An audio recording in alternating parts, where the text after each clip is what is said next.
Okay, so today I will make you fishers of men. We're going to talk about fishing in Lake Victoria. Now, fishing has been done here for decades, maybe centuries, but these days dynamics are a bit different. So there's people who use the manual boat, the one with the physical hand movement, and then there's people who use the powered boat with the engine. A lot of boats are made from wood, and it's because the wooden boats are a bit cheaper to make and easier compared to the fiber boat. Now, using a powered boat or a boat with an engine tends to have a certain advantage over the manual boat, in that you can go deep into the lake, and when you go deep into the lake, you have higher chances of getting a better catch. Now, without the engine, you have to go close to the shores, and it's because it's a bit difficult to ride this boat deep in the sea. You have to deal with the waves and the fatigue and all that. Fishing is quite labor intensive, especially these manual boats, if I can say that. There is no guarantee that you will get a good catch. You can wake up at 5 or 4 a.m. and still get 2 or 3 fish. The fishermen work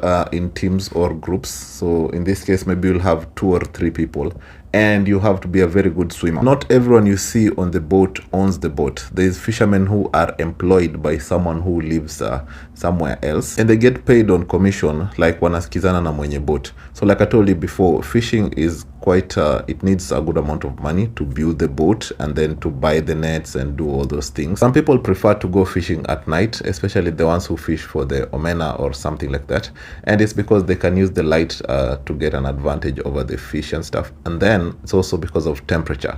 Kisumu can be quite hot during the day. So when you're done fishing, most of the time the fishermen don't sell the fish. They sell it to the ladies who are waiting at the beach, and then the ladies will go and prepare the fish and then sell it to people. So there's a lot of challenges in the world of fishing today. There's the issue of licenses, there's the issue of there's the territorial issues that people have. And with the way life is structured today, a lot of people have a lot of issues. So in some instances, you may have problems with overfishing. A few years ago, we had a very serious problem with the water hyacinth. Now, this plant or species is native to South America. It is said to have entered the Lake Victoria through the Kagera River in Rwanda back in the 1980s. And it spreads quite fast because of the main reason it does not have significant predators. But then there's a machine that was introduced that managed to clear a significant amount of this plant, but you will still see some significant traces in some places.